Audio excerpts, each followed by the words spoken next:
The cleaning cart squeaked whenever Abigail Miller pushed it across the polished hallway, and every morning she reminded herself to ask maintenance for a little oil. Every morning she forgot. At 32, Abigail had learned that people noticed dust long before they noticed the person removing it. She arrived at Harrogate Supply in Louisville before 6 o'clock, while downtown was still dark and the Ohio River lay beneath a layer of silver mist. The company occupied several floors of an aging brick building overlooking warehouses, rail lines, and the interstate. Harrogate distributed commercial kitchen equipment throughout the Central States. For years it had been profitable. Lately, however, Abigail had watched its executive floor become quieter by the week.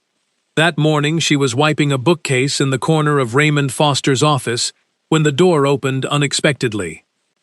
Raymond entered with his phone pressed to his ear. "I hired people who were supposed to know what they were doing, Ryan." His voice sounded exhausted rather than angry.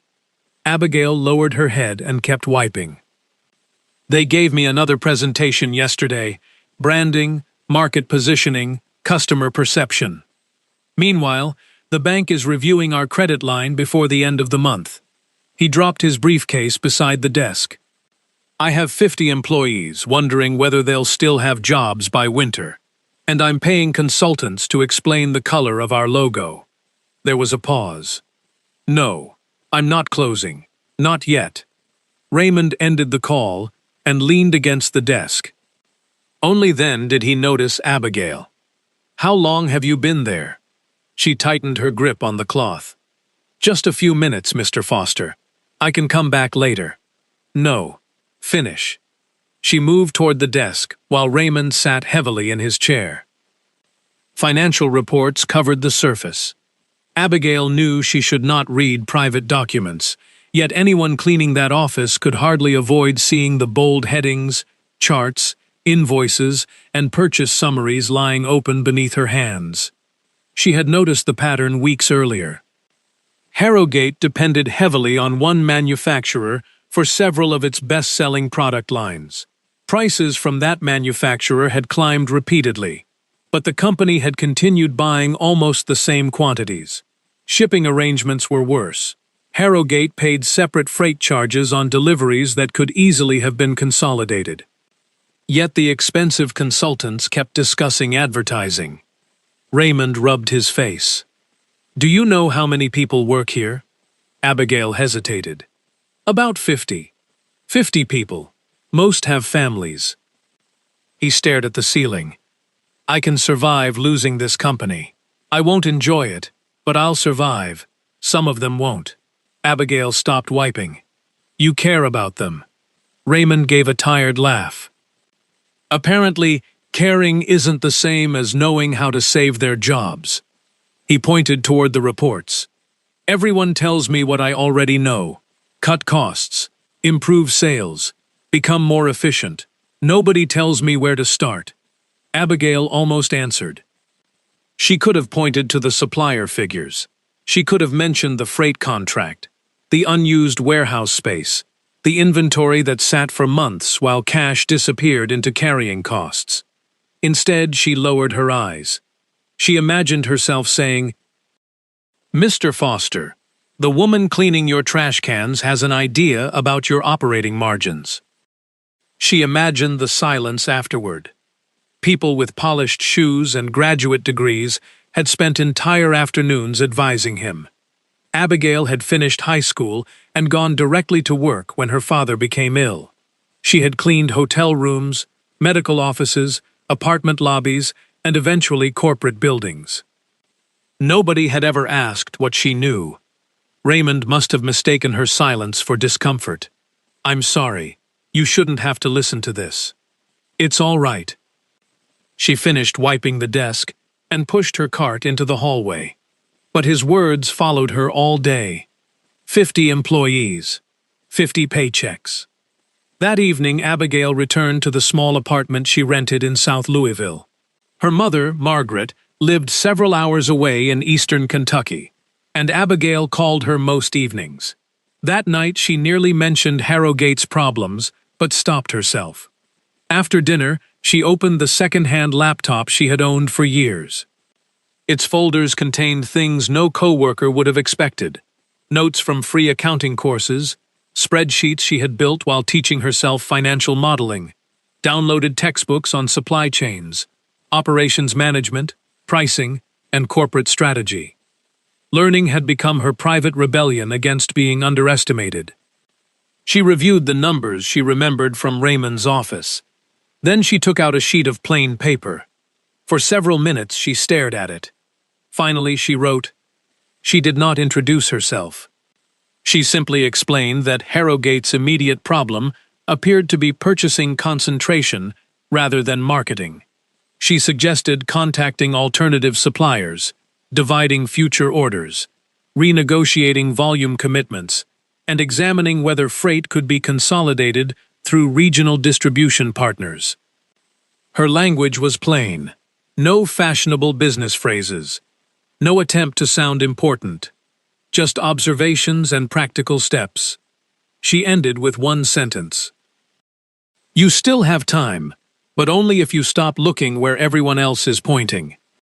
The next morning, after cleaning Raymond's office, Abigail placed the unsigned letter in the center of his desk. Then she left before courage could turn into fear. For the rest of the day she wondered whether he would laugh, throw it away, or ask security who had entered his office. The following morning, the envelope was gone. In its place lay a folded sheet of company stationery. Abigail opened it carefully. The message contained only a few words. I don't know who you are, but I checked what you wrote. You were right. I'm listening. Abigail stood alone beside the desk as dawn began whitening the windows. For the first time in many years, she felt something she had almost forgotten. Not pride, possibility. Raymond moved quickly. Within days, Abigail overheard him speaking with new suppliers in Tennessee, Indiana, and Ohio. He asked his purchasing manager to compare unit prices rather than accepting the usual contract automatically. He demanded a full report on freight costs and postponed a marketing campaign the consultants had recommended. The change in him was visible. He still arrived early, but his shoulders no longer sagged quite as heavily. One morning Abigail heard him tell Ryan, his longtime friend and attorney, that the company had already secured better pricing on 2 major product lines. It isn't enough, Raymond said, but it's the first useful thing anyone has given me in months. Abigail smiled at the bookshelf she was dusting. That evening she wrote again. This time she addressed the distribution problem. Harrogate was paying for multiple partially filled truckloads each week. A regional carrier offered consolidation services, and Abigail had found publicly available rate information suggesting substantial savings. She also mentioned excess inventory. Several expensive restaurant ranges had been sitting unsold for months. Discounting some units would hurt gross margin, but release cash Harrogate desperately needed. Raymond followed that advice too. His reply appeared 2 mornings later. Whoever you are, you understand this company better than people I've paid more than I care to admit. How? Abigail folded the note and tucked it into her apron. She could not answer that question. The strange correspondence continued. Every few evenings she wrote another letter. Sometimes she identified waste. Sometimes she questioned an assumption. Once she suggested offering maintenance packages alongside equipment sales, creating recurring service revenue from existing customers. Another time she noticed that several smaller restaurant chains ordered repeatedly but received no loyalty incentive, so she proposed volume agreements that could stabilize demand. Raymond tested what made sense, rather than blindly obeying. That mattered to Abigail. She did not want to control him. She wanted him to see what panic had prevented him from seeing. Gradually, Harrogate began breathing again. Employees sensed it too. Marcus Lee, the warehouse supervisor, stopped whispering about layoffs. Dana Brooks, the finance director, began staying late with Raymond to rebuild forecasts. The receptionist, Evelyn Price, brought donuts one Friday and announced that somebody should celebrate the first week in months without rumors of disaster. Abigail watched from the edges. That was where she had always lived. Yet Raymond began noticing her. "How long have you worked here?" he asked, while she cleaned the windows one morning. "Almost 4 months. Before this?" "Other cleaning jobs." He studied her briefly. "Always cleaning?" "Mostly." Something about his expression made her uneasy. A few days later, he asked whether she had ever attended college. "No." "You wanted to?" "Once." "What happened?" "Life." Raymond nodded, as if he understood more from that single word than she had said. Then he returned to his computer. Abigail's secrecy might have continued indefinitely if Raymond had not decided to find his unknown advisor. She arrived one morning and heard unfamiliar voices from his office. 2 security consultants stood beside Raymond's desk. "I don't want anyone intimidated," he told them. "I only want to know who's leaving the letters. Whoever it is may have saved this company." Abigail quietly backed away. Fear followed her home. She wrote nothing that night. The next morning, however, she found a message addressed to the anonymous writer. "Please don't disappear. I realize hiring investigators may have frightened you. They are gone. I wanted to thank you, not expose you. You asked for nothing while helping protect 50 livelihoods. I won't violate your trust." Abigail sat on the edge of a chair and read the words twice. That evening she finally replied. She told Raymond that he could not meet her yet. She explained that she possessed no impressive credentials and feared that knowing her identity would change the way he judged her ideas. His response came later in the week. "Then I won't search. But understand this. Whoever you are, your value isn't theoretical anymore. Your judgment has produced results." That note changed something in Abigail. Not enough to reveal herself. Enough to keep writing. Raymond's curiosity, however, had not entirely disappeared. He began watching details. The handwriting on maintenance forms. Labels employees scribbled on folders. Notes left in meeting rooms. Abigail noticed his eyes linger on the small notebook where she recorded which offices had been cleaned. She deliberately began printing rather than using cursive.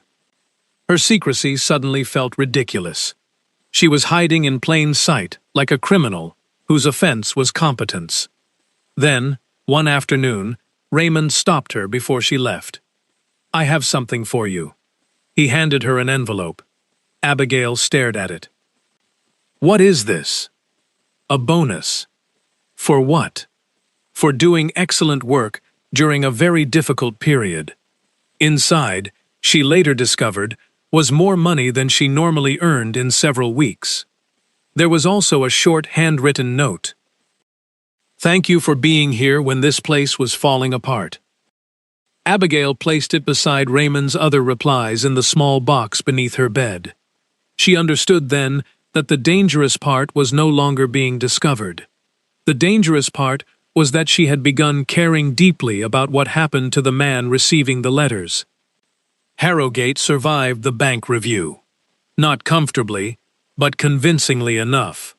The company had cut purchasing costs, reduced excess inventory, renegotiated freight arrangements, and shown that incoming orders were improving. The bank extended its credit line under stricter terms rather than withdrawing it. For the employees, the announcement felt like a reprieve. Marcus brought barbecue to the warehouse.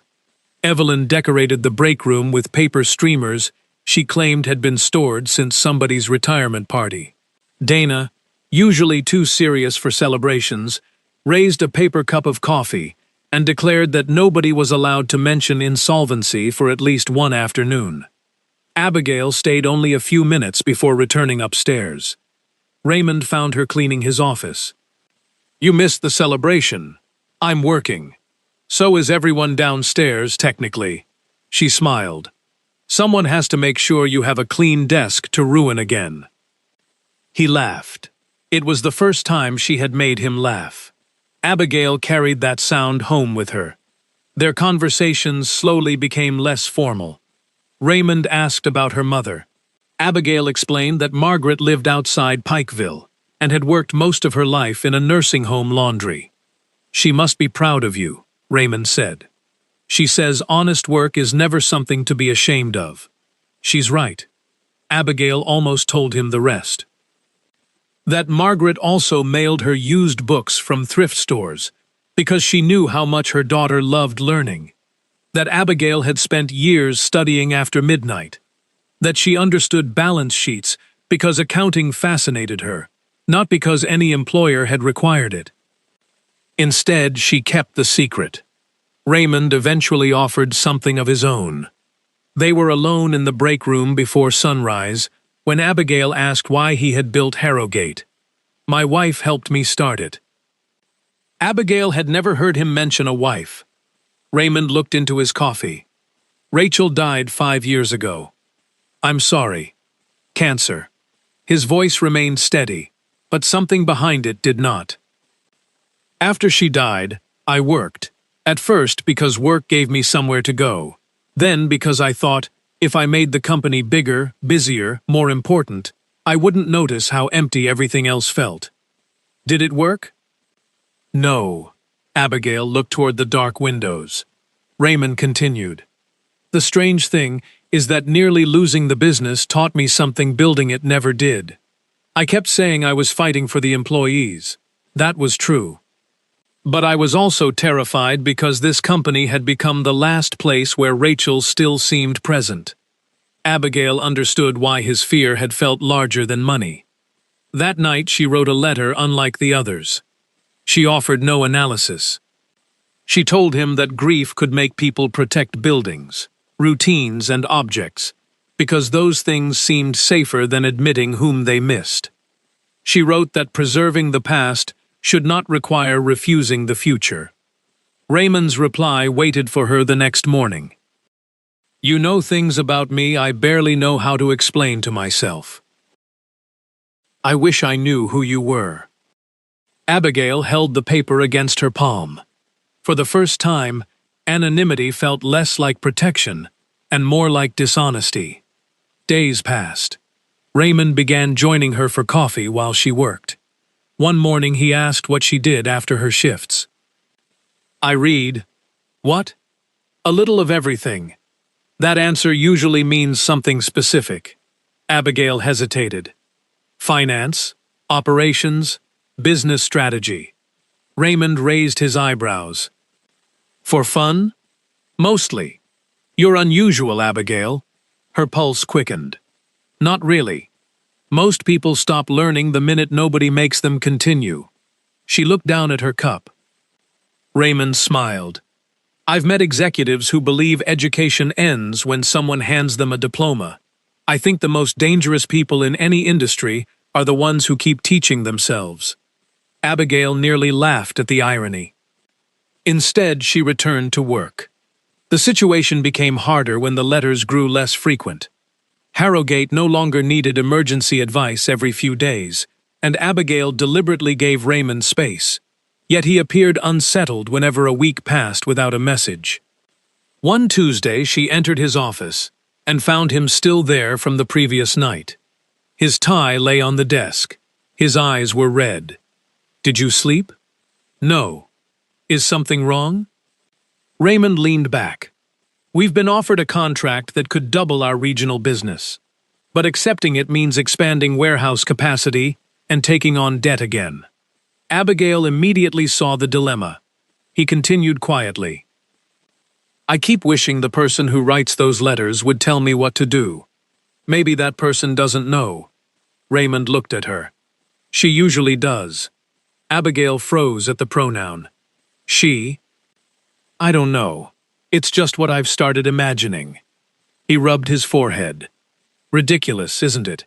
Trusting someone I've never met. Maybe you trust the judgment, not the person. No.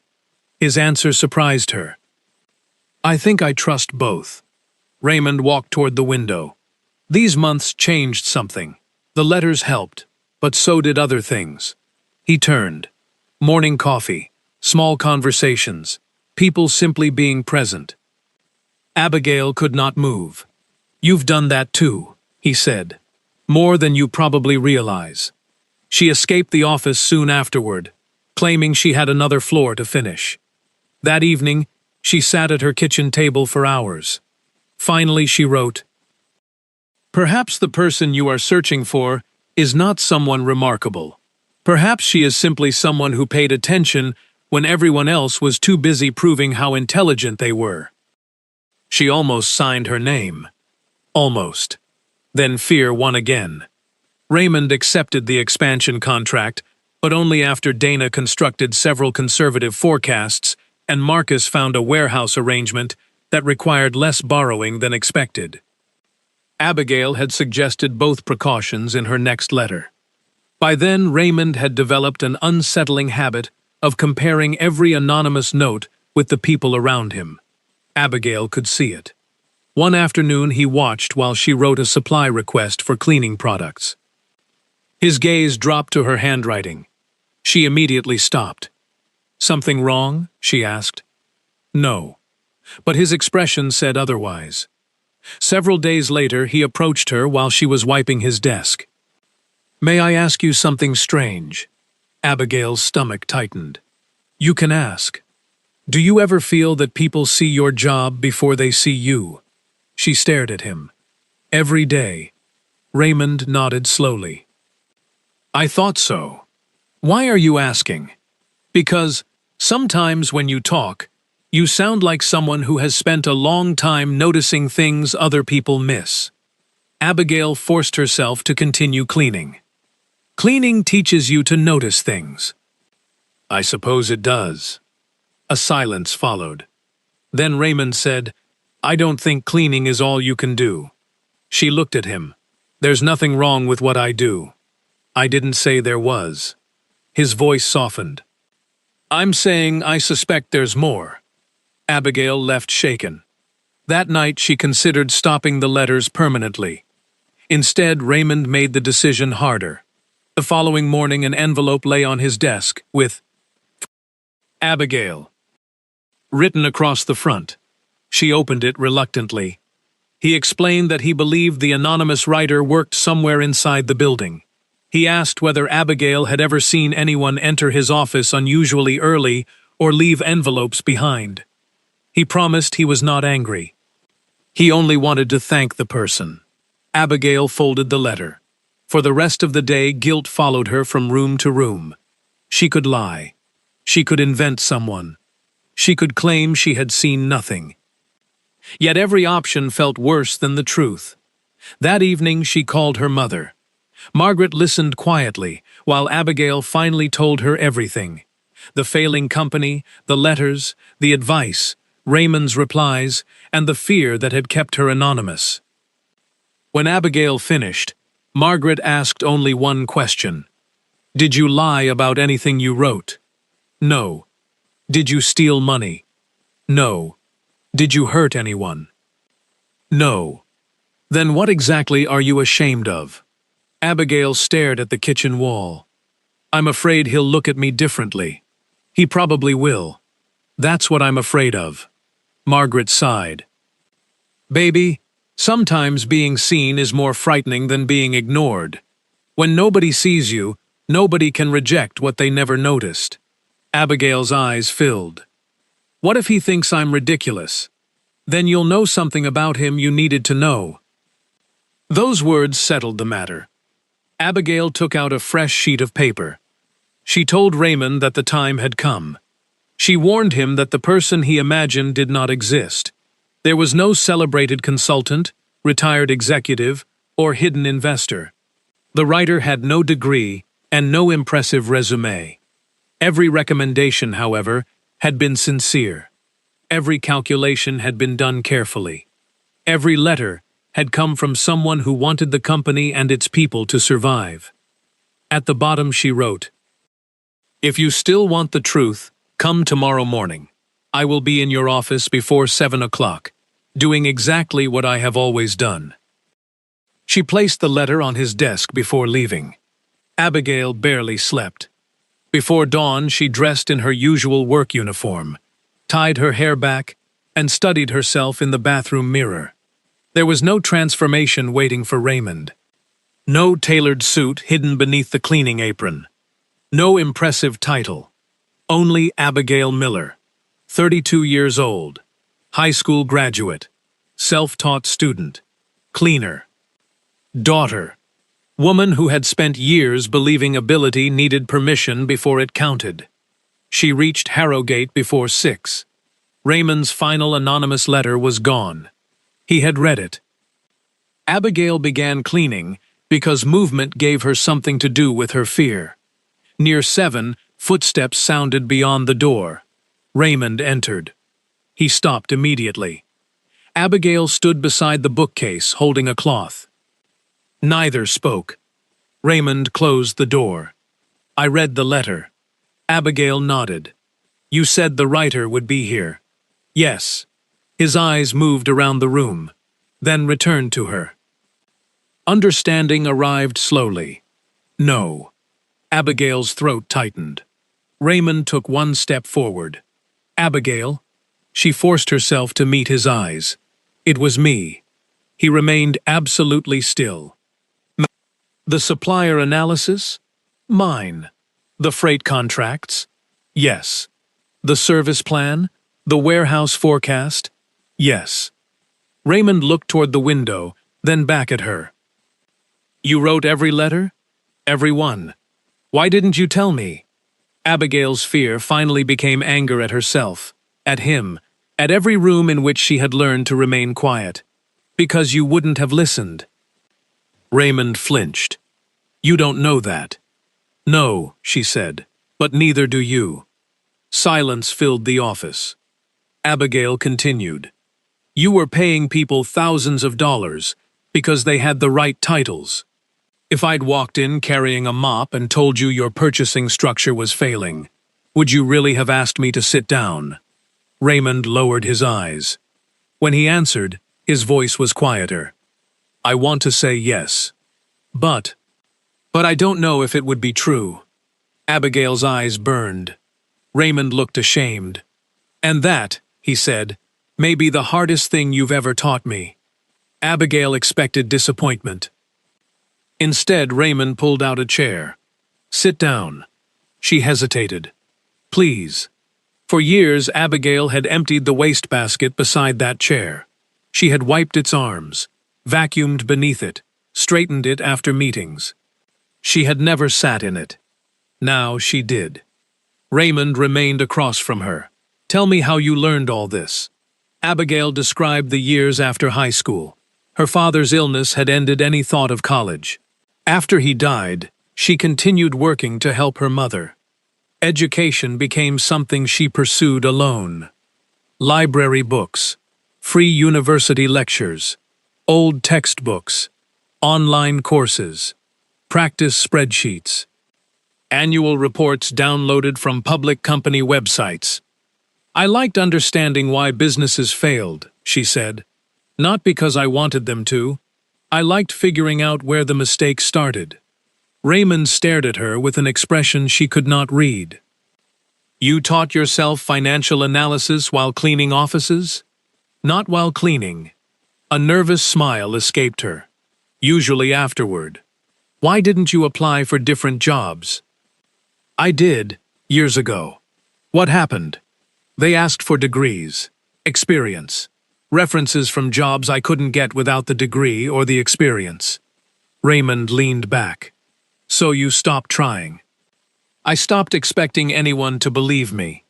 Those words seemed to hit him harder than anything else. He stood and walked to the window. "I spent my whole career telling people that results matter." Abigail said nothing.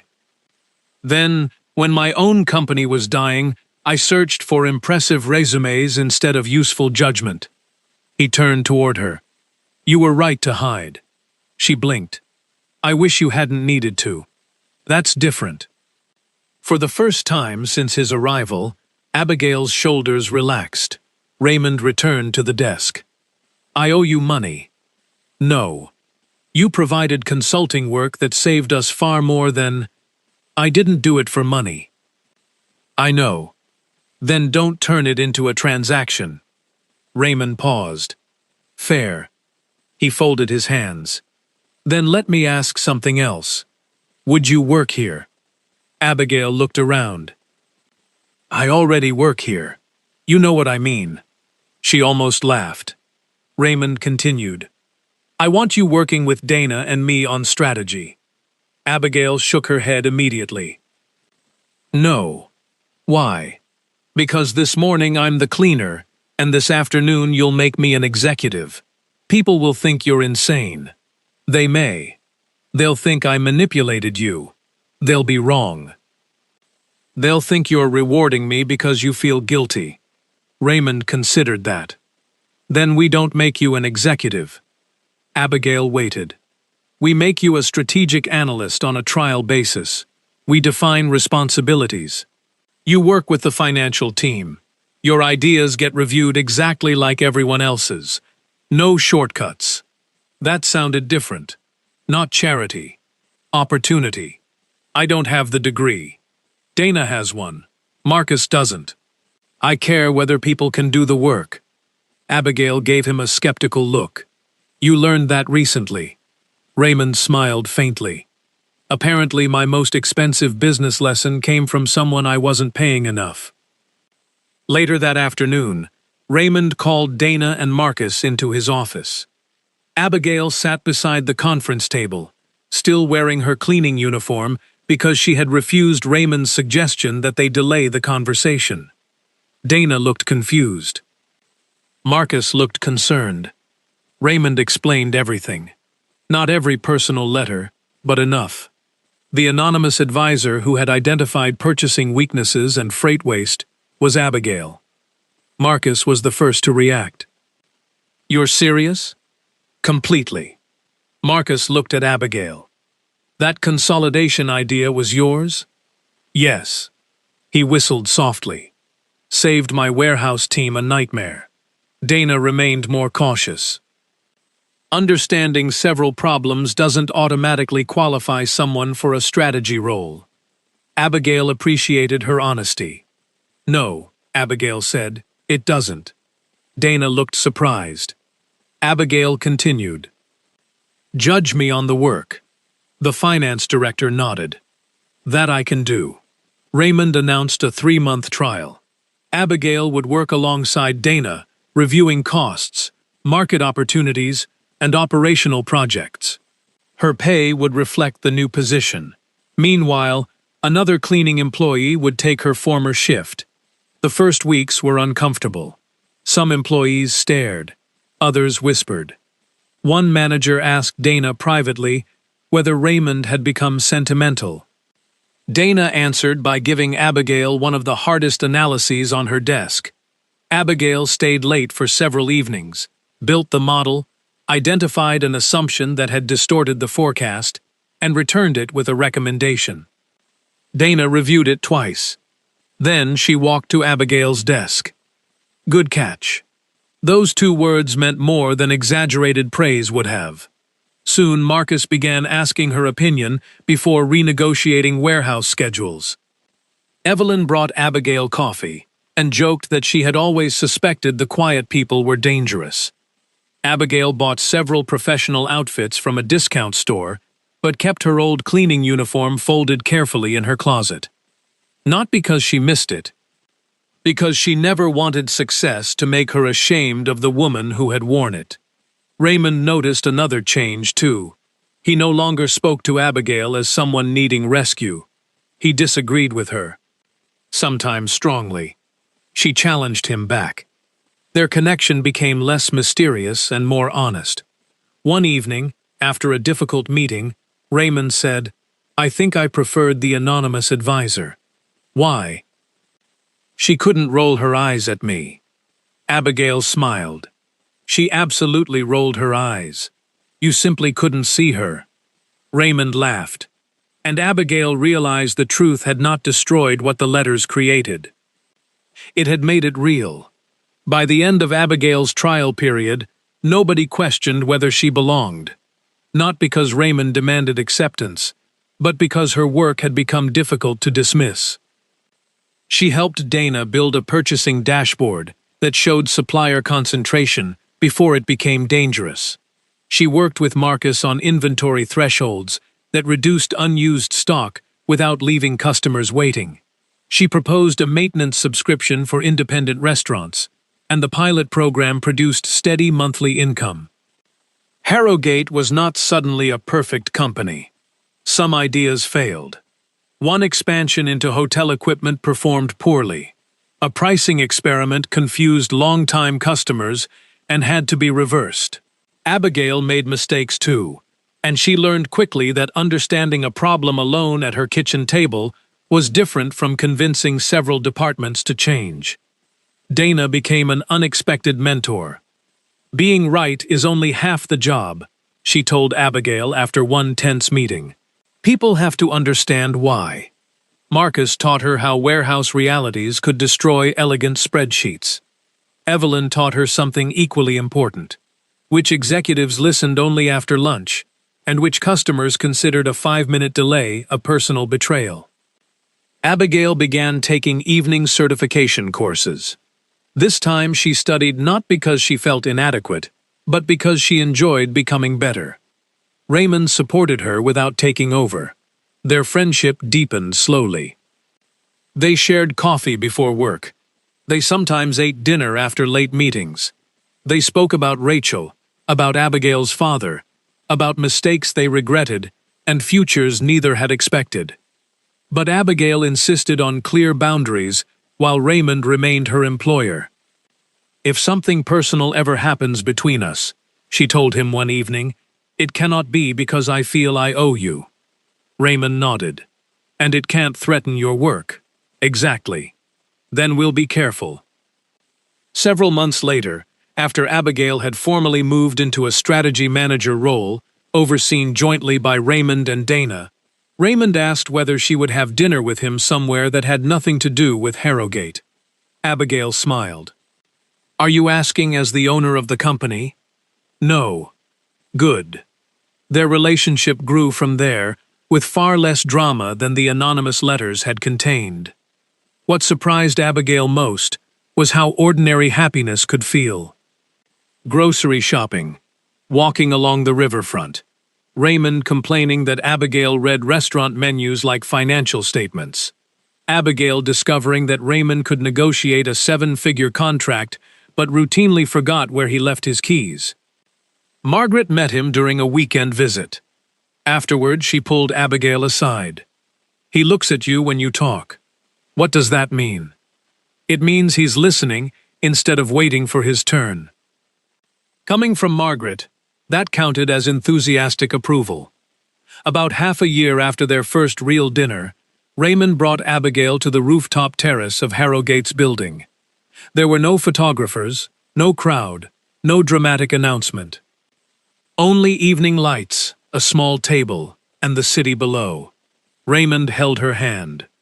"I've spent years believing I had to control everything before I could feel safe." Abigail smiled. "You still try. You still try." "I've improved. A little." He laughed. Then his expression became serious. "You entered my life when I couldn't see past fear. First, you saved my company. Then you forced me to see people differently. Then you made me want a life outside this building." He took a small box from his coat. Abigail's breath caught. "I don't want to build another life around work and then hope someone fits inside it. I want to build one with you." He asked her to marry him. Abigail cried before she managed to answer. Yes. They married in a small ceremony surrounded by family, employees, and friends. Dana gave a toast about anonymous letters and stubborn executives. Marcus claimed he had always known Abigail was management material, which Evelyn loudly disputed. Margaret cried through most of the ceremony and denied it afterward. Marriage did not turn life into a fairy tale. They argued about schedules. Raymond sometimes returned to his old habit of working too long. Abigail occasionally carried responsibilities silently until she became overwhelmed. But now they noticed. They talked. They corrected course. When their daughter Emma was born, a couple of years later, both of them confronted the lesson more seriously. Abigail was sitting at their kitchen table one evening when she said, "I don't want to save a company and lose a family." Raymond understood immediately. Neither wanted to become indispensable at work and absent everywhere else. They hired a stronger leadership team. Dana became Chief Financial Officer. Marcus took a broader operations role. New managers received real authority rather than responsibilities Raymond secretly intended to reclaim. Abigail reduced her hours. Raymond stopped scheduling meetings late in the evening. Weekends became protected whenever emergencies allowed. At first, Raymond feared the company would weaken without constant supervision. The opposite happened. People grew when trusted. Decisions no longer waited for one exhausted owner. Harrogate expanded carefully across several states while maintaining healthier margins than it had before the crisis. Abigail became known within the company for something more meaningful than being the cleaner who saved Harrogate. She became the leader who asked quiet employees what they noticed. Warehouse workers joined process meetings. Receptionists were asked about customer complaints. Drivers contributed to distribution planning. The lesson Raymond had once learned painfully became part of the company's culture. Useful insight did not always arrive wearing an expensive suit. Sometimes it had been standing in the room the entire time. 3 years after Abigail revealed herself, she closed her laptop shortly after 5 o'clock. Raymond appeared at her office door. "Ready?" "Almost. You said that 10 minutes ago. I learned it from you." He leaned against the frame while Abigail saved the final document. Her office was modest. She had refused the enormous corner space Raymond once offered, preferring a room close to Dana's team and the operations floor. On one shelf sat a framed photograph of Margaret holding Emma. Beside it was something nobody else understood. An ordinary white envelope. The first letter. Abigail and Raymond left together. They no longer treated staying until late evening as evidence of commitment. Those habits had once nearly cost Raymond his company, and had later threatened to consume their family. At home, Emma ran toward them, shouting before they had fully opened the door. Margaret had moved closer to Louisville, and often watched her granddaughter during the week. Dinner that evening was noisy and imperfect. Emma refused vegetables. Raymond spilled water. Margaret told the same story about Abigail's childhood that Raymond had already heard several times. Abigail looked around the table and felt richer than any salary had ever made her feel.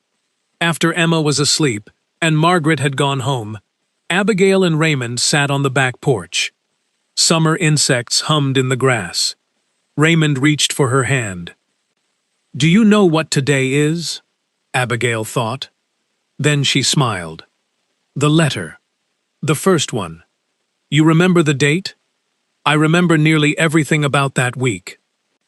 He looked toward the yard. "I still wonder what would have happened if you hadn't written it. The bank probably would have cut the credit line. Harrogate might have survived anyway. Maybe." Raymond shook his head. "I don't mean the company." Abigail looked at him. "I mean me." They sat quietly. The following weekend, Abigail opened the wooden box where she kept the correspondence. Raymond's replies were there alongside copies of several letters she had written. The paper had begun to soften along the folds. Emma was too young to understand them. Someday, Abigail thought, she might show them to her. But the story Abigail wanted her daughter to learn was no longer the simple tale of a cleaner who secretly saved a millionaire's company.